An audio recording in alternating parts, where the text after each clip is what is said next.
Right guys, how's it going?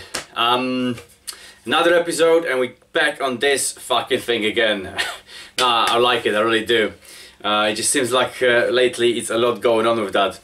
But we have the extra sitting area done over here as you want it. So that's gonna be painted. And what I want to do now, because I'm sick and tired of moving it in the right direction, I just want to simply mount it to the subframe I created some time ago, as you've seen over here. So the plan is simple: drill a couple of holes here on each side, and same on the subframe, weld a couple of nuts on each side, on the inside of the subframe, so I can simply bolt it in from the outside. And I'm going to use just regular bolts for now, but I'm going to get nice dome-shaped button kind of bolts, you know, later on, so they're nice and decorative, because that will be visible on the outside. This will be painted, but on the outside will be visible, you know. I'm not planning to hide it, so I want to make the bolts a part of a design, really. So let's do this. So for those of you who just joined us, just want to quickly recap what's happening here. Created that subframe some time ago and that seat section on top. So what I want to do, I want to drill a couple of holes here and here, probably somewhere where it's out of the way, so I can bolt it from the outside, same from the other side, and that will be then secure, permanently secured. And on the inside here, I just need to weld a couple of nuts on each end, so then I can bolt it in from the outside without messing about. And that will be 4 bolts on this thing. That will be more than secure for what it is, because the main force working on it this way and slightly this way. So 4 bolts, probably 8 bolts, would be more than good enough for what it is. And once it's secured in place, I don't need to worry about this position. What I want to do, next thing, I want to start thinking about a taillight and some indicators. What kind of taillight I want to put in here and how mount it in there.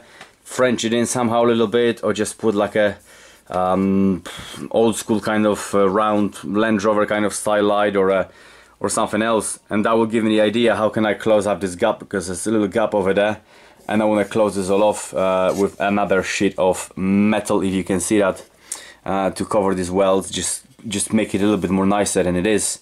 And then we're going to worry about waterproofing that, but that's later stage. Taillight and indicators come later. First I want to mount this bad boy here, and same on the other side. So hopefully that won't take too much time today, and we can move on. Cool, join me then. Right guys, so a little break in the progress, because I've been working over here, and Dave over here. Hello. One of the guys, one of the subscribers from YouTube. Hello Dave, how you doing? Alright. He lives in Cambridge actually, and he popped over to see me. He's actually gonna buy a couple of bits from the old Virago, actually stripped down yesterday. He spotted up, he messaged me, so he's gonna take it off my hands, which helps a little bit with the build, much appreciated. And Dave is a biker as well, as you would guess. He came on a pretty cool bike. It's a Virago, isn't it? Yeah, 535. 535. 535 Virago. So he's a bigger sister of mine, American Virago over here. So guys, you're very welcome in my garage. As you can see, I'm just a regular guy. Got a small shitty garage over here. Ask Dave. No, it's alright. It's alright? No, it's alright. It's alright. It's alright. It's much better in the flesh. Yeah, Videos don't do it justice, does it? You think so? Yeah, I definitely think so. Excellent. Not that you're not doing a great job, which you are, but it looks so much better in the flesh. Thank you very much, I appreciate that. That's great stuff. Let's go outside and have a look at Dave's bike, because he's done a pretty cool job to it. It's nothing like a Virago you've seen before. It's completely customized and ratified, and I love it. You know, it's great fun, you know, to look at it. Hopefully I'm gonna have a... Don't let him get too excited. Just put it down as rat bike. Can I take it for a spin? You can take it for a spin, yeah. I'm gonna take it for a spin. Let's go outside, I'll show you what it's all about. Alright, so this is what Dave came to visit me on today. It's pretty cool, as you can see. It's got lots of details going on. Dave, why don't you say a few things what you've done to it? What is it, first of all? It's just a little 535 Virago. I've basically done a lot. I've raised the tank up about 3-4 inches. Lowered it from the standard down about 6 inches due to the hard struts, and I shaved a lot out of the seat. And basically just tamper around. It's just a little toy that I play around with when I'm bored. No, it's looking good, man. Popped over here to be nosy at your cap racer. Absolutely. You've got the Virago as well, seeing the American style one. I was interested in having a look, and here we are. It is basically what it is. It's just a little workhorse, really. Little toy that I ride about, work and stuff like that. No, that's cool, man, because there's lots of little things going over here. It's getting a bit dark. Not sure if you guys can pick up all the details, but it's a lot of work's been done to this bike, you know, and it's been ratified and modified to the extreme. So I'm sure some of you can appreciate that. There we go. It's Dave. Right. Dave and his bike. Thank you. Rock and roll. Let's go back inside and finish that fucking thing, yeah?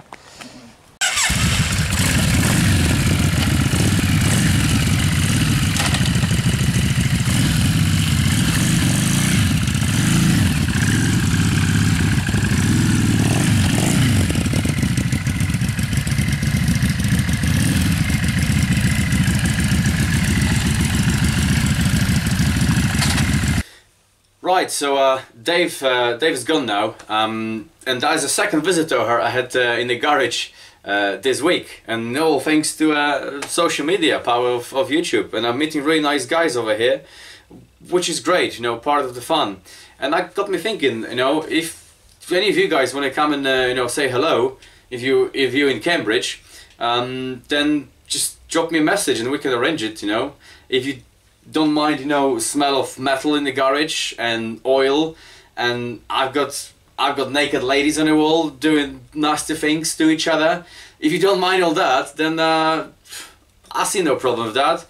Come over here, say hello, we have a chat, bring your bike, you know, we can show it around, you know, we can see what's going on.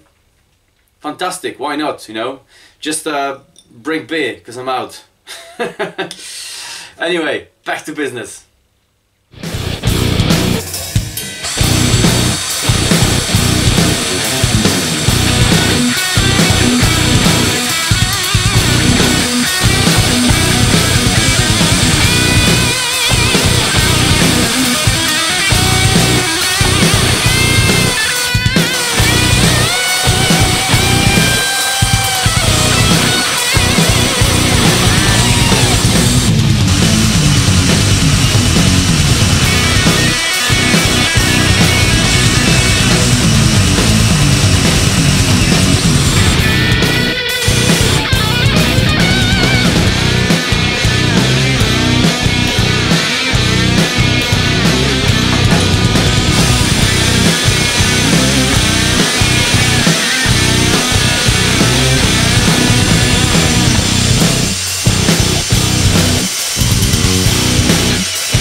Right guys, so I thought I'd quickly update you on what's going on here.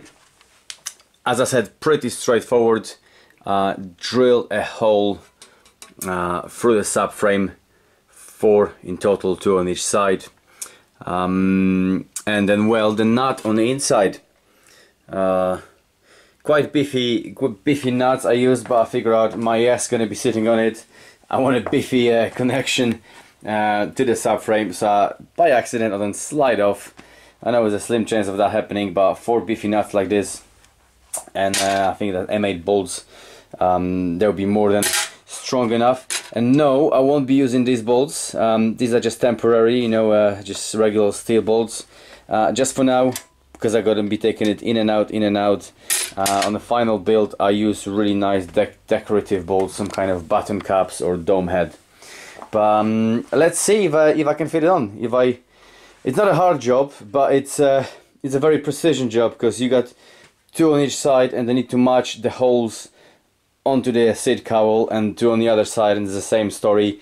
It's not only 2 but 4, and they need to be square and all that. So it's a lot of measuring, you know, back and forth, back and forth. So it's not a huge job, but I need to take my time to doing it. So I've been at it probably a good couple of hours just doing this thing. So let's see if I can put it on and put all 4 bolts in. Fingers crossed. Right, stuff in place. Let's fit the first one in. I won't tie it all the way in, just leave some room for movement. I made the holes just a little bit bigger. I mean, just like probably a mil bigger than the actual bolts. The reason for it, I got a little bit of adjustment room. I can always move it slightly back and forth, just a little bit. But when it properly tied up, that goes nicely. When it properly in, that will obviously eliminate that lack of movement. The last one may be a little bit tricky.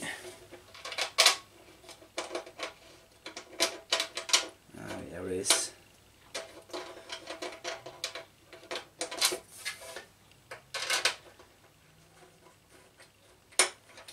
And it's in. So that's good news. I can do something right for a change. Rock and roll. So once this is fully in, the seat is mounted, which is a good thing, because I can take it off the list.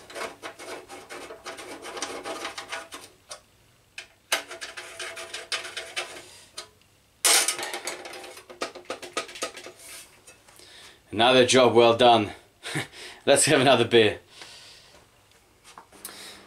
Right, so with the seat mounted, I don't need to worry about moving it back and forth and making sure it's the right spot. I know it's the right spot now and I ain't going nowhere, and I'm quite happy with the result as well. So I can move on and start looking for a taillight, stoplight, and some indicators to go on the back. And if I find the right one that will fit the shape, then I'll start to think how to build it in, how to mount it so it looks right and it's functional as well. And no, I won't be Frenching that in, because that's already been done and it's so last year. Yeah, right. Well, anyway, but that's next. I need to scratch my head for a few more hours, you know, just to see how I can do it and what works best or what doesn't. In the meantime, I got plenty of other things to keep me busy.